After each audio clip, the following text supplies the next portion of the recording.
እነዚህ ቆንጆ የባልና ሚስቶች እሁድ እኔ ጋር ነበሩና ቆንጆ ሲናመን ሮል ሰርቼላቸዋለሁ። ሴቭ አድርጉት። ይህንን ሲናመን ሮል አሰራር ለክረምት ሞክሩት።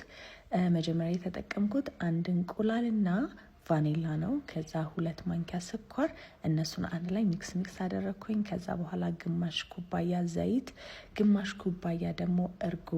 ከዛ የምትጠቀሙት ወተት ደግሞ ለብ ያለ መሆን አለበት። ወተቱ ደግሞ 1 ኩባያ ከግማሽ 1 ሾርባ ማንኪያ እርሾ፣ 1 ሾርባ ማንኪያ ቤኪንግ ፓውደር። ከዛ በኋላ ዱቄቱን ያን ያህል ድርቅ ያለ ሊጣት ታደርጉት። እኔ ወደ 5 ኩባያ ያክል ተጠቅሜያለሁ።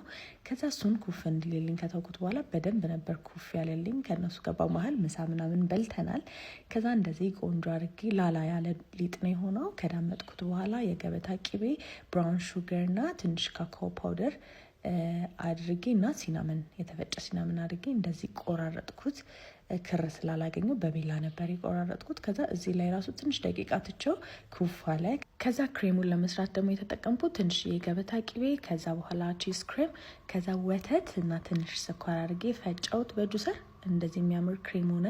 በጣም ነው የሚጣፍጠው፣ ማለት በጣም ነው የሚጣፍጠው በቃ። እና ደስ አለኝ ስለጣፈጠልኝ። እኔም ቀመስኩት። ከዛ አንድ ላይ በላን። ሞክሩት።